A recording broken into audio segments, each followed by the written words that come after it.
Saludos, bienvenidos y bienvenidas a otro programa más de este podcast La Ley en tu Vida.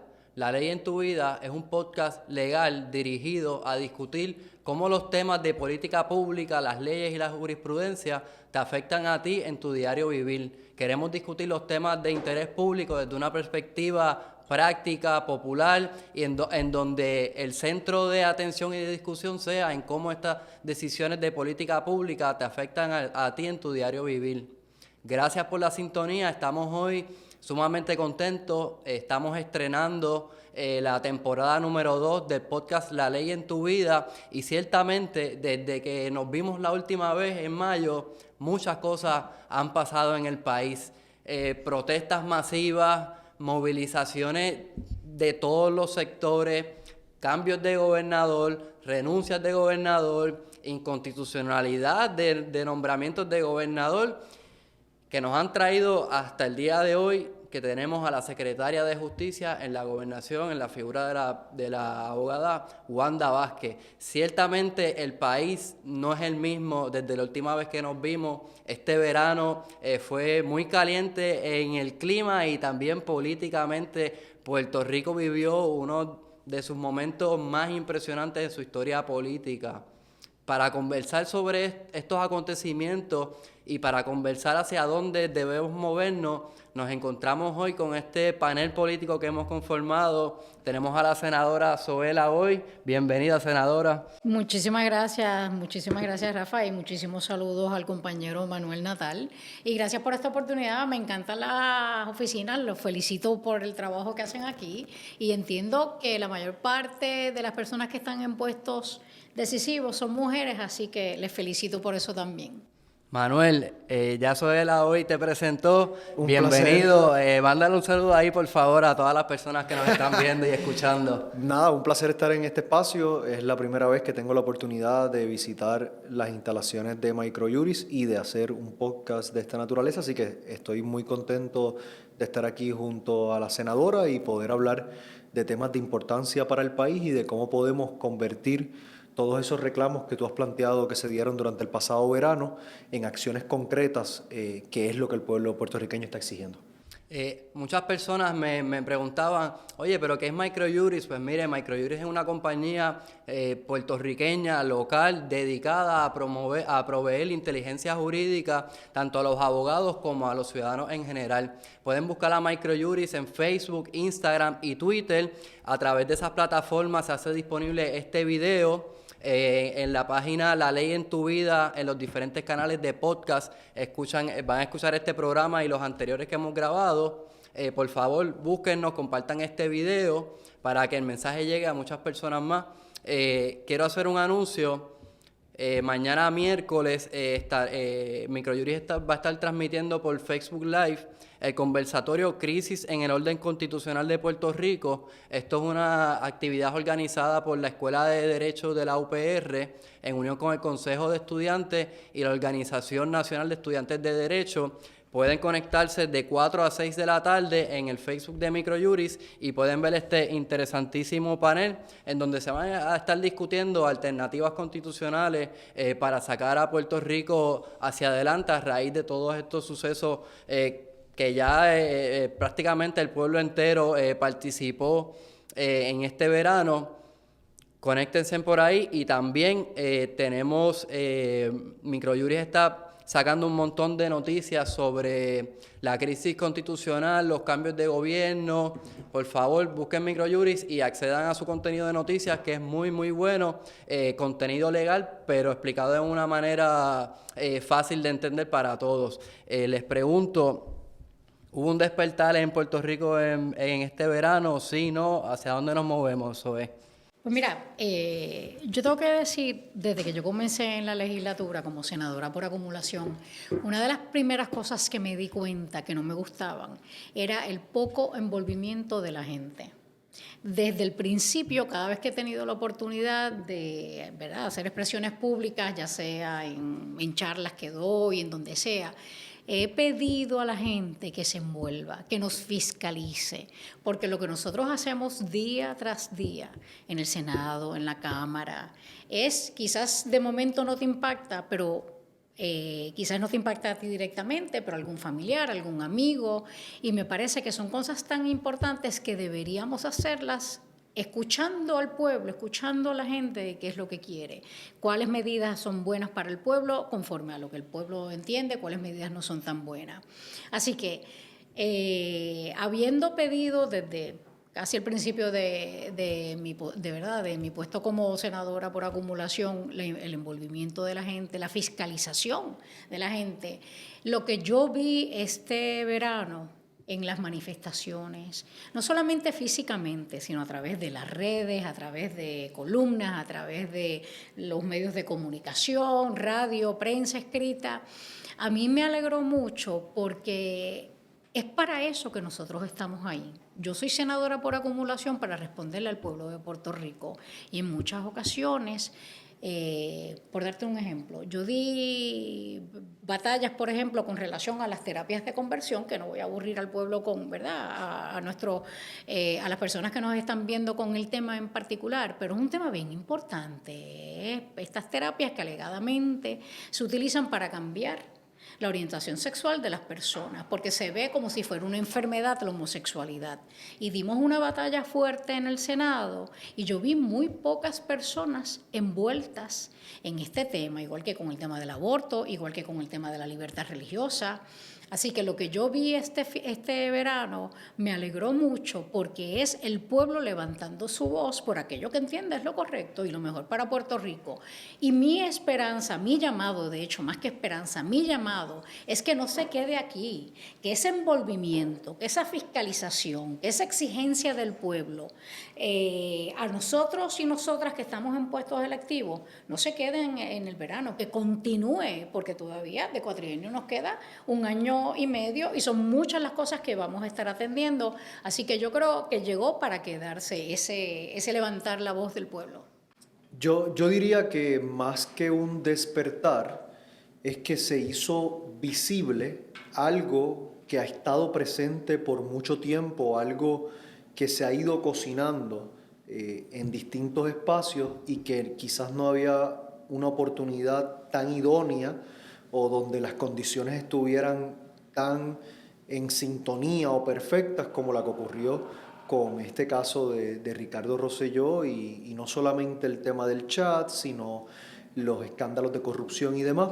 Entonces, yo lo que diría es que esta oportunidad que surgió fue de visibilizar algo que se sentía por lo bajo, algo que uno veía cuando visitaba las universidades, las escuelas, que ya había un descontento generalizado con la función gubernamental como un todo y particularmente un rechazo absoluto al tema de la corrupción, y en la medida en que esas cosas se unieron, pues yo creo que lo que vimos fue algo que no debe ser un fin, sino un comienzo.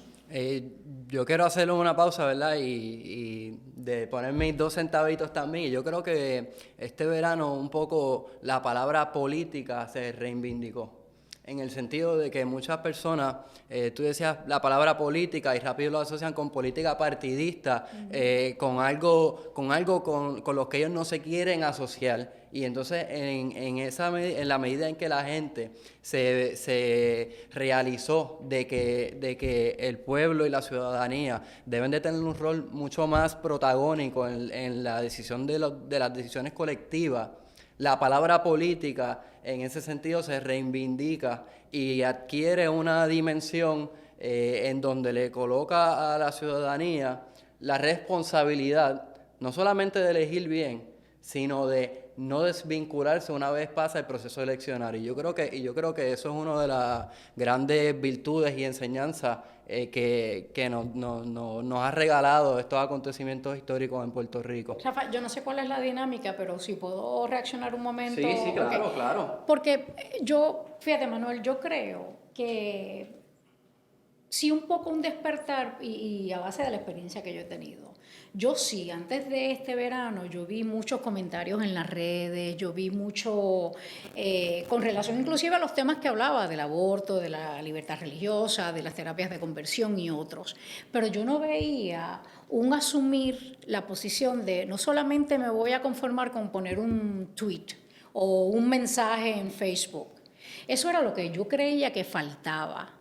Y eso es lo que yo creo que se manifestó en el verano, que la gente ya no está conforme a sencillamente hacer un mensaje, poner un mensaje en sus redes sociales, sino que están dispuestas a, cuando es algo importante para Puerto Rico, a dar un paso adicional. Y por eso mi llamado, por ejemplo, yo cuando atiendo en mi comisión proyectos de ley, trato de invitar a todo y toda la que tenga algo que decir sobre el tema. Y yo no veía muchísima disponibilidad, o quizás disposición, debo decir, de parte de muchas partes, o sea, de muchas personas para envolverse en este proceso de las vistas públicas donde se supone que tú vayas a dar tu opinión. Y yo esperaría que después del verano vea más personas dispuestas a ir a esas vistas. Yo lo que comentaría sobre eso, y atándolo al tema de participación ciudadana, es que quizás muchos ciudadanos no ven el valor de participar en esos espacios porque al final del día quizás la expresión que hiciste fue una línea en un informe que dio la comisión que evaluó el proyecto, pero no necesariamente lo tomaron en consideración al momento de decidir. Y muchas veces lo que pasa en el proceso legislativo es que tú puedes tener un proyecto que la mayoría absoluta de personas que fueron a deponer se expresaron en contra del proyecto y lamentablemente, ¿verdad? Si el proyecto es un proyecto de administración, de la que sea, el proyecto se va a aprobar. Entonces, quizás lo que tenemos que ver es cómo con este nuevo ímpetu que siente la gente de involucrarse en lo político, que no se le deje lo político a las personas que ocupan puestos electivos, ver cómo se viabilizan espacios de participación ciudadana verdadera, en donde no simple y sencillamente se hace lo que a veces ocurre, que es de marcar el récord de que se escuchó, se hizo una vista pública, pero al final quizás hicimos lo que nos dio la gana y eso no debería ser. Pero fíjate, para darle ánimo a la gente que evalúa, voy a ir para qué, para que después no se haga caso a lo que yo dije, déjenme darle mi experiencia. Libertad religiosa, no sé si recuerdan el tema, libertad religiosa era hasta, yo creo, con respeto a quien verdad lo presentó, pero creo que era una pieza legislativa malísima para Puerto Rico, entre muchas otras cosas, porque abría la puerta al discrimen. Yo tengo una creencia religiosa y llega Manuel que representa algo en contra de lo que son mis creencias religiosas y tengo la autoridad en ley de negarme a darle ese servicio. Bueno, cuando nosotros comenzamos a ver esto, el gobernador de Puerto Rico en aquel momento, Ricardo Rosselló, hizo lo que ellos llamaron un consenso para poner, por un lado, lo de las terapias de conversión, una prohibición, y por el otro lado, permitir ¿verdad?, legislar para la libertad religiosa. A mí me tocó en mi comisión libertad religiosa. Yo abrí las puertas, invité a todos y todas las que tuvieran algo que decir, tanto de personas que yo sabía que estaban a favor de la libertad religiosa, como de aquellos que estaban en contra. Y la evaluación en esas vistas públicas resultó en yo haber aprendido, en haber escuchado, y mi informe como presidenta de la comisión que estaba atendiendo esa pieza legislativa iba a ser un informe negativo. Y esa noticia de que el informe que iba a bajar de la comisión iba a ser negativo fue uno de los elementos que el gobernador de Puerto Rico en aquel momento, Ricardo Rosselló, tomó en cuenta para decidir que él retiraba el proyecto de libertad religiosa. Lo que quiero decir es que pudiera ser que en algunas ocasiones la opinión que tú traes a una vista pública no sea más allá de lo que, como dice bien Manuel, una línea o sencillamente no se te escuche y se apruebe el proyecto.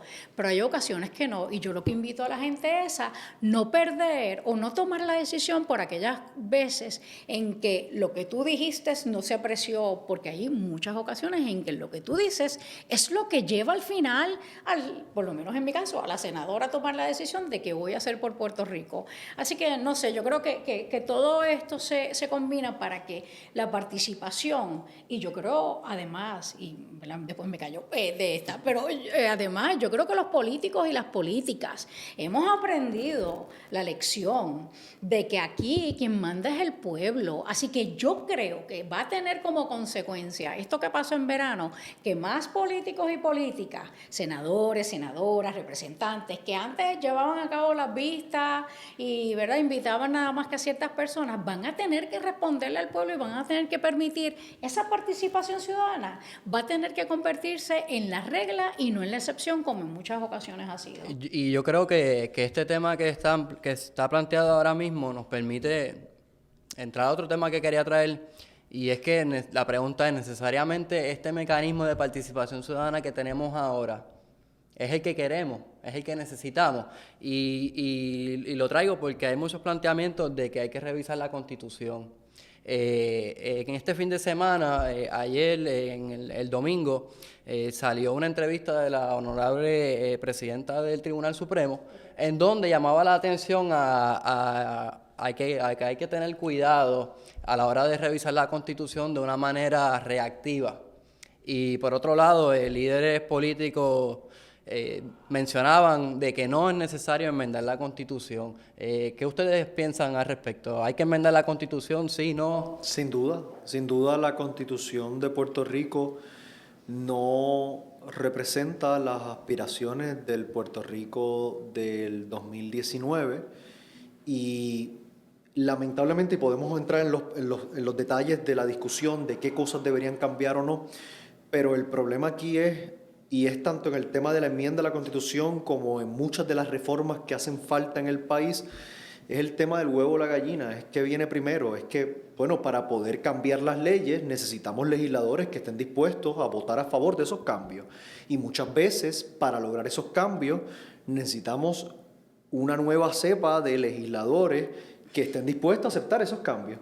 Y en el presente, pues lamentablemente no lo hemos visto, y yo difiero, ¿verdad?, con el planteamiento que hizo Zoe anteriormente. Quizás ella tiene un poco más de esperanza de cambio en esas figuras de las que yo tengo. Yo honestamente no la tengo. Yo creo que hay unas excepciones como en todo, pero la norma no es lo que ella relata, y en ese sentido, desde mi perspectiva, las enmiendas constitucionales son urgentes y son necesarias.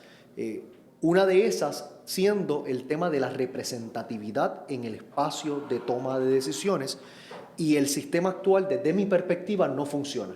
El sistema actual, desde el día de la elección, desde el noviembre, a ese día de noviembre, a las tantas de la noche, cuando ya uno sabe quién tiene la mayoría, uno ya sabe qué va a pasar el resto del cuatrienio, porque el sistema actual no invita a la búsqueda de consenso. El sistema actual invita a la imposición de la mayoría. A manera de ejemplo, en la Cámara de Representantes, el Partido Nuevo Progresista tiene 34 votos. Para aprobar cualquier proyecto necesita 26 votos. ¿Qué le importa al Partido Nuevo Progresista en este caso la opinión de los legisladores de minoría? Como tampoco lo opinaba cuando estábamos en mayoría el Partido Popular. Esa es la realidad. Entonces, tenemos que buscar cómo el sistema que tenemos, en donde la representación del pueblo no me parece que representa la pluralidad del pueblo, lo cambiamos para lo que se dé sea la búsqueda de consenso y no la imposición de mayoría, y eso va a requerir de unas reformas constitucionales que va a requerir de votos de legisladores que estén dispuestos a hacer eso, y en la situación actual, ¿verdad?, yo lo veo bastante cuesta arriba. Antes de que eso la voy explote literalmente, quiero darle la bienvenida al representante Jesús Manuel Ortiz, que se está uniendo ahora con nosotros, y nada, Saludos. Vamos a ponerle la bola en su cancha rápido. Muchas gracias por la invitación, saludos al compañero. Saludos, gracias por estar aquí con nosotros.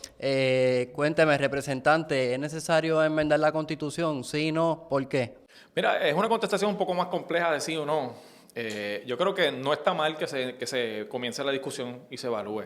Lo que no puede pasar es que empecemos a legislar en crisis, ¿verdad? Y yo soy de los que creo que cuando surgen asuntos como el que acabamos de vivir, es importante analizar las raíces, es importante ver lo que pasó, pero no podemos salir corriendo de repente a legislar atendiendo una crisis. Yo entiendo que lo que vivimos en el país hace un mes no tuvo nada que ver con la Constitución. No era una crisis constitucional, era una crisis política. De hecho, la Constitución desde el día 1 decía claramente cuáles eran los pasos a seguir para atender la situación que vivimos. Establecía cómo se residencia un gobernador, qué tenía que hacer la Cámara, cuántos votos se requerían, qué tenía que hacer el Senado, cuántos votos requería, qué hacía el Tribunal Supremo de Puerto Rico, quién lo sustituía, si no está el secretario de Estado, cuál es el orden de sucesión que se establecía a través de una ley. O sea, todos los pasos estaban ahí, ¿verdad? Y yo creo que hay que separar una cosa de la otra. Ahora bien, si la discusión es que luego de establecer una Constitución del 52, en el 2019, 2020, hace falta una conversación sobre elementos adicionales, cambios en la Constitución, yo creo que es bienvenida. Lo que no puede pasar es que sea en histeria, ¿verdad? La Constitución, precisamente, se diseña como se diseña para que el cambiarla no sea un ejercicio de un grupo, sino que requiera la interacción de distintos sectores y posteriormente un voto del país, ¿verdad? Así que yo creo que hay asuntos que discutir ahí. Yo escuchaba a Manuel, lo que él decía, hay unos aspectos importantes de los que él plantea. He escuchado otros compañeros que también han hablado de distintos mecanismos. Algunos yo los veo con buenos ojos, otros me preocupan, pero yo creo que la discusión se debe dar, ¿verdad? En un ambiente ya sosegado, luego de haber pasado este incidente terrible que vivimos, y es una conversación como país que debemos tener. Yo estoy convencido de eso. Mi única salvaguarda es que no puede ser a la carrera ni legislando por crisis. So, básicamente creo que estamos viendo los contrastes, ¿verdad? El representante de Jesús Manuel nos trae como una visión más de la que estábamos acabando de discutir ahora, muy consonas con las expresiones de líderes de su partido y de la jueza del tribunal, que llama a una cautela, ¿verdad? ¿Cómo tú ves toda esta situación? ¿Hay que enmendar la Constitución? Sí, no, tal vez. Mira, yo tengo que decirte, yo me leí el artículo de la opinión de la jueza presidenta y yo tengo que decir que yo estoy de acuerdo en gran medida con ella. Y yo no estoy diciendo que cerremos la puerta de la conversación y la evaluación. Yo creo que sí, es necesario. Pero yo también, mirando esto ya una vez ha ocurrido, la realidad es que la situación que nosotros pasamos en Puerto Rico no fue resultado de que nuestra Constitución no pudiera contestar las preguntas. De hecho, yo creo que gracias a la Constitución se pudo determinar que, por ejemplo, Pedro Pierluisi, en la forma que juramentó, era una forma ilegítima, conforme a la Constitución y fueron los jueces del Tribunal Supremo y las juezas del Tribunal Supremo quienes determinaron que esa ley aprobada, y que entiendo por unanimidad, ese artículo en particular, la enmienda del 2005, era inconstitucional. Así que, en términos generales, lo que estoy diciendo, yo creo que siempre, no hoy, creo que siempre debe haber la apertura para sentarnos a dialogar y mirar qué debemos cambiar de nuestro Estado de Derecho. La Constitución, sin embargo, yo creo que debemos solamente enmendarla cuando entendamos que es absolutamente necesario, porque yo creo que ese documento que probó hoy, todavía en el 2019, funcionar, debe ser un documento que establezca o que nos provea estabilidad. Y si comenzamos a cada vez que tenemos un problema a presentarle enmiendas, yo creo que estaríamos haciéndole un flaco servicio a Puerto Rico. Así que yo no tengo problemas con sentarme a evaluarlo. De hecho, he escuchado algunas que a mí me interesan, como por ejemplo esto ¿verdad? El poder de revocar el tú haber escogido un gobernador, gobernadora o alguien en un partido electivo. Eso a mí me interesa mucho evaluarlo, pero hay otras que creo que no miraría en este momento. Yo añadiría, lo que pasa es que muchas de las propuestas de enmiendas constitucionales no son propuestas que surgen en un vacío, no son propuestas que surgen como reacción a lo que pasó en el verano del 19, son propuestas que se llevan planteando por muchísimo tiempo, que en el verano del 19 se hicieron más evidente la necesidad de esos cambios, pero son propuestas que van a una crisis más profunda y aquí podemos hablar de si existe o no una crisis constitucional. Bueno, yo creo que existe una crisis de legitimidad. En la medida en que tú tienes un gobernador electo con el 41% de los votos de aquellos que votaron, porque se habla de cada 10 que fueron a votar, 6 no votaron por el gobernador electo, pero de cada 10 que podían ir a votar, 5 no fueron a votar. Entonces, cuando vienes a ver las personas que en efecto votaron por ese gobernador, no son representativa de la mayoría del pueblo, pues ya de entrada tienes una crisis de legitimidad y hay enmiendas constitucionales que buscan subsanar esa crisis de legitimidad, como por ejemplo lo que sería la segunda vuelta, en donde un gobernador que no obtiene el 50% de los votos en esa elección inicial tenga que ir a una segunda vuelta con aquel que llegó en segundo lugar. ¿Y qué provocaría eso? La búsqueda de consenso, que aquellos que fueron candidatos a ese puesto, que tienen propuestas distintas, que están buscando adelantar, podrían entrar en negociaciones con aquellos que se perfilan en esa segunda vuelta para buscar adelantar política pública. Y de esa búsqueda de consenso podríamos mover la aguja con mayor rapidez.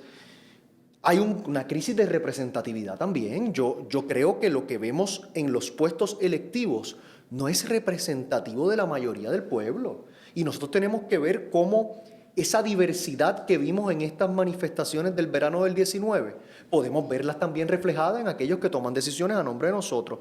Y lo último, el tema de la participación ciudadana, yo creo que hacen falta mecanismos reales donde el ciudadano pueda organizarse y convertir en acciones concretas esas iniciativas. Una propuesta fue presentada el pasado cuatrenio por el compañero Luis Vega Ramos. En el presente estamos colaborando en presentar una versión de ese proyecto para viabilizar las iniciativas ciudadanas, para que un grupo de ciudadanos que quieren un cambio determinado puedan tirarse a la calle, educar sobre ese cambio, recoger firmas y que eso provoque a su vez entonces que la legislatura actúe. Y eso es democracia en todos los días, no en cada 4 años. Sí, yo creo que, como te decía en el primer turno, la conversación es importante. Yo puedo estar de acuerdo en algunos puntos que trae Manuel, en desacuerdos con otros. Yo creo que en Puerto Rico hay una democracia representativa en la medida que el que quiere participar, participa, y el que no participa es porque tomó la decisión de no participar, ¿verdad?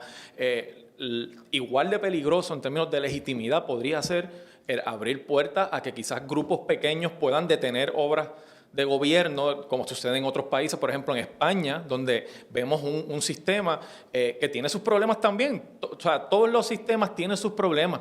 Ahora, yo estoy de acuerdo no con Manuel, con los que plantean la conversación. Yo creo que es importante. O sea, el tema de si extendemos el término del gobernador. Mira, eso es una conversación legítima. Si en vez de que pueda correr ilimitadamente, pueda ser un solo término, pero más largo. El tema del referéndum revocatorio, hay que hablarlo. ¿Cuánto es el % que podría activarlo? El PNP con un grupo pequeño, dependiendo la cantidad de personas que lo puedan activar, podría cada 2 años activar un referéndum revocatorio contra el Partido Popular. El Partido Popular con un grupo pequeño podría cada 2 años activar un proceso revocatorio contra el PNP. O sea, esa conversación hay que tenerla, no hay que descartarla, hay que tenerla. El tema de la elección separada de los legisladores y el gobernador, yo creo que ese es un tema importante que hay que mirarlo.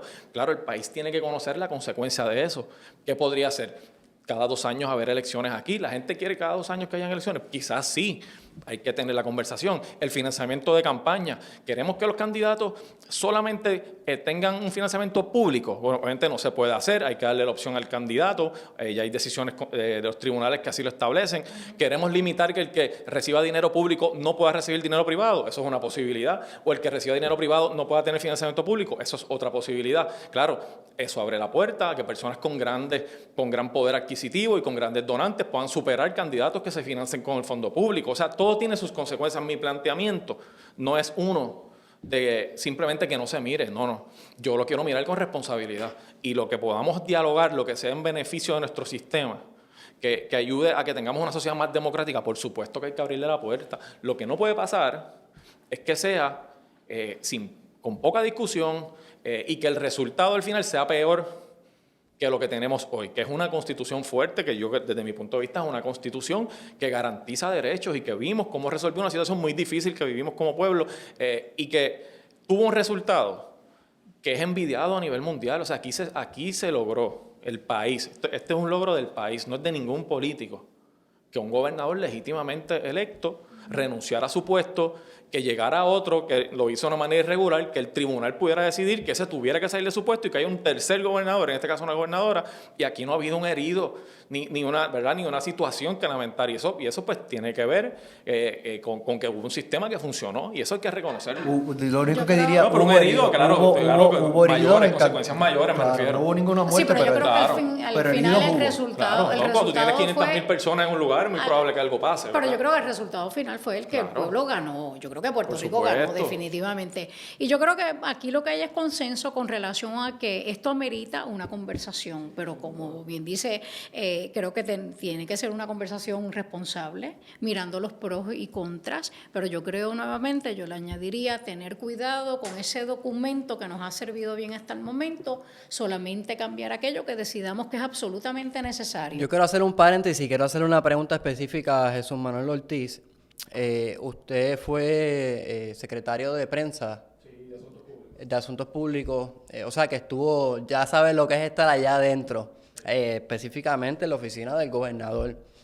Y te pregunto, ¿cómo hacer política pública inclusiva de que bajo las estructuras actuales el gobernador pueda, o la gobernadora, pueda incluir a otros sectores en la confección de política pública y que no solamente sea algo pasajero de que empezamos el cuatrienio y creé esto para decir que estoy haciendo algo? Porque y le pregunto, porque ya usted tuvo esa oportunidad, ¿cómo se da eso?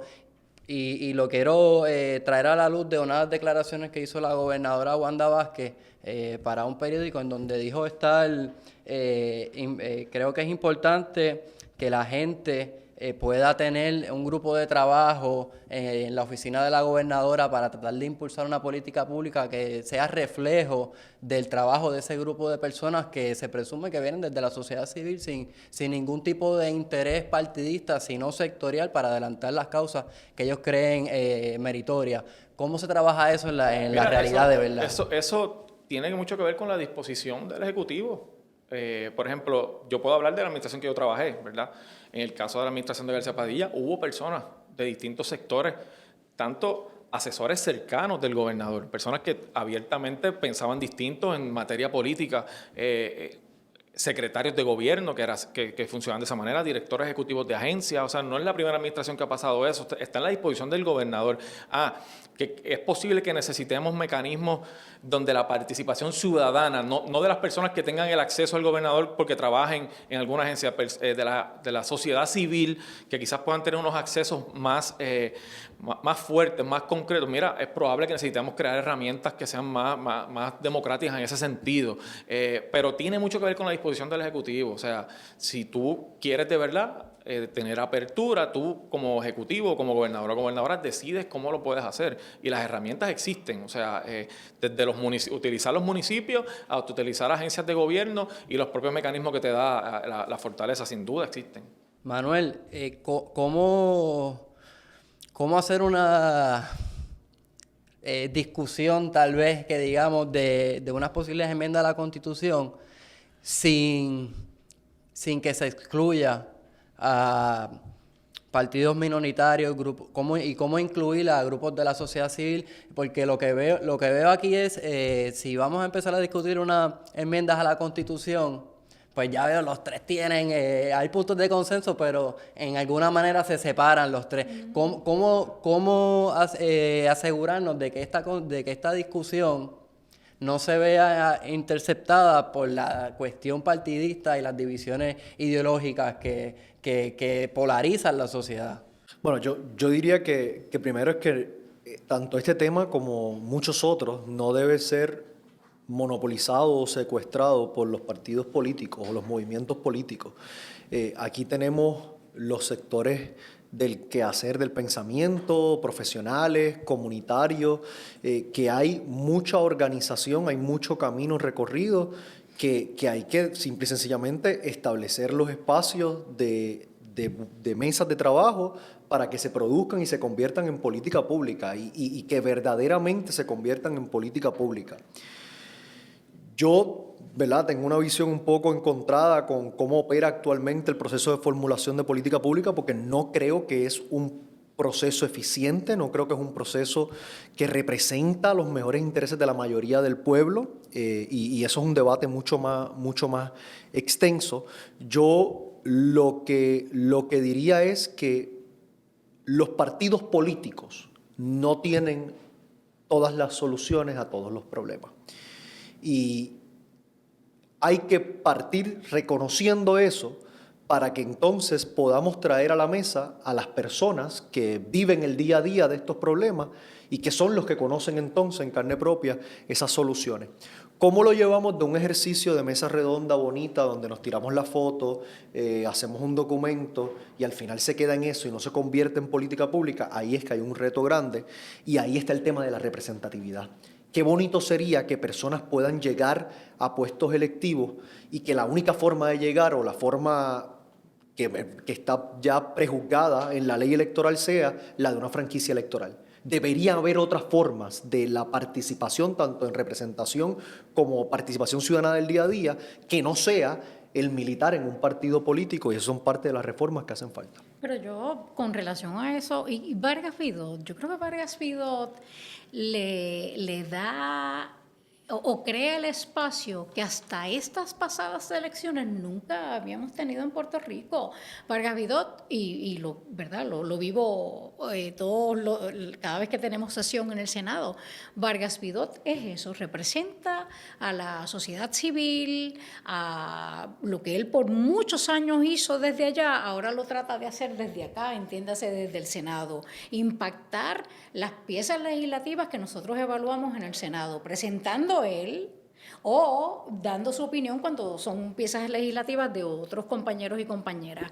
Así que yo creo de hecho yo creo, y mi expertise no es la política partidista, pero para mí el resultado u otro de los resultados que va a tener lo que nosotros hemos vivido en Puerto Rico es que más personas que no pertenecen a un partido político se van a presentar como alternativa en las próximas elecciones, porque Vargas Vidot probó que tú no tienes que pertenecer a un partido político para ser parte del Senado de Puerto Rico o de la Cámara igual, pero además de eso, yo creo que mucha gente que se activó y dieron ese paso y levantaron su voz a favor de lo que creen, creo que van a sentir la necesidad, la responsabilidad de que no se quede ahí y ahora quiero hacerlo desde una silla en la legislatura donde pueden, en efecto, impactar la política pública de nuestra isla. Yo creo que se han mencionado en esta discusión sobre hacia dónde debemos dirigirnos, si hay que enmendar la Constitución o no. Creo que resaltan 4 aspectos que merecen ser discutidos. El primero lo acabas de decir, el de las candidaturas independientes, el tema de la segunda vuelta, el referéndum revocatorio y las iniciativas ciudadanas. Ustedes son senadores y senadoras y representantes.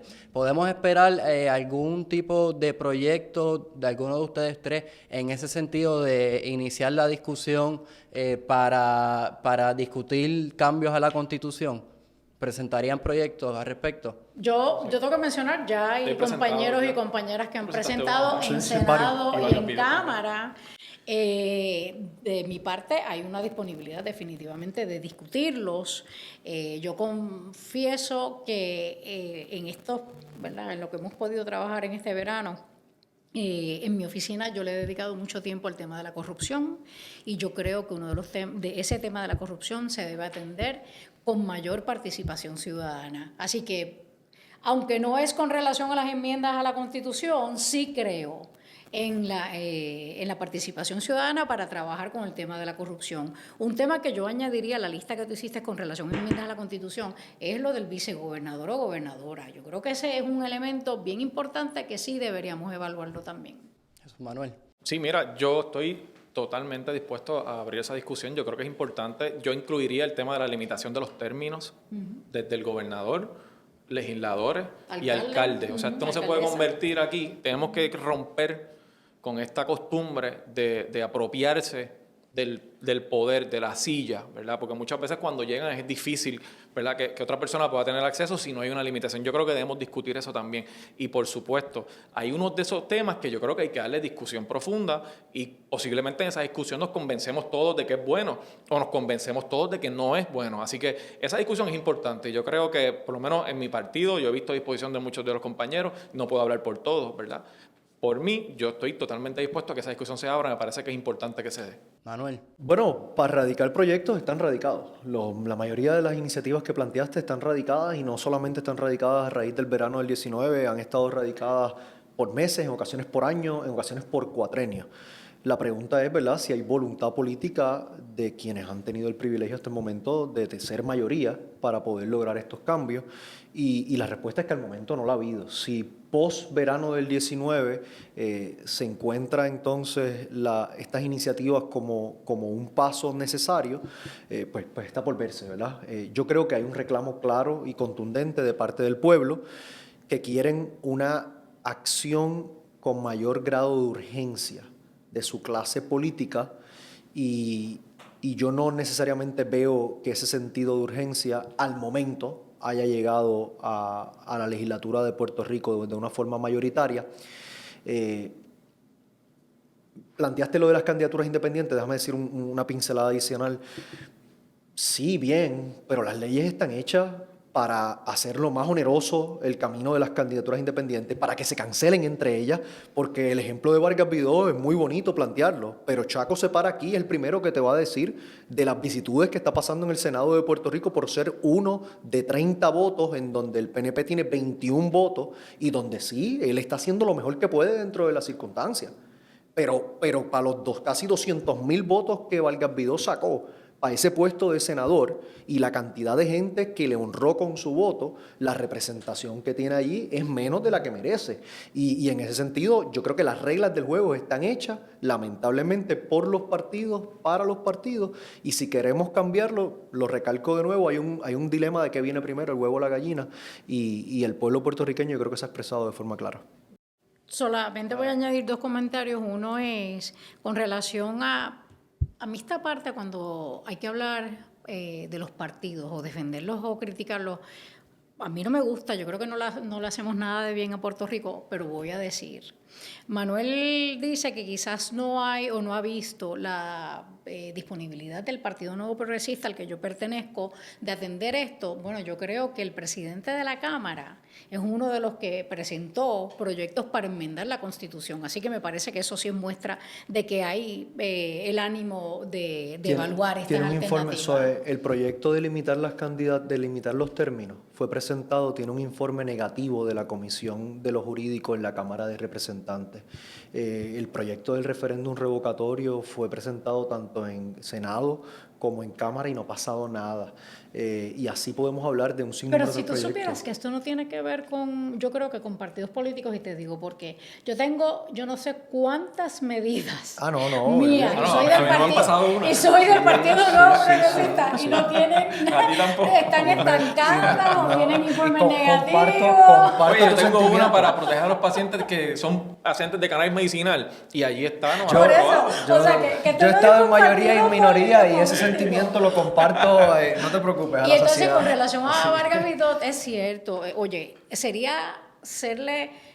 mentirle al pueblo si uno dijera que no es cierto, que es más difícil llegar cuando tú eres independiente, eso es cierto, pero yo creo, insisto, si Vargas Vidó lo logró, y otra vez por las circunstancias que se han dado en este último mes, yo creo que va a haber muchas más personas, y yo creo que va a ser bueno para Puerto Rico, y aquí me van a matarme los que ¿verdad?, pertenecen a mi partido. Dígalo mirando ahí a la cámara. Pero lo digo de verdad, yo creo que gente independiente, senadores, senadoras, representantes independientes, le dan un elemento necesario a la discusión de las medidas legislativas. Así que yo, aunque me maten mis compañeros y compañeras, yo creo en en las candidaturas Voy- independientes. Voy a dejarlo ahí porque si no soy después de aquí ya. Ya está Así acostumbrado, que- créeme que está Que del acostumbrado. salto, dale 5 minutos más.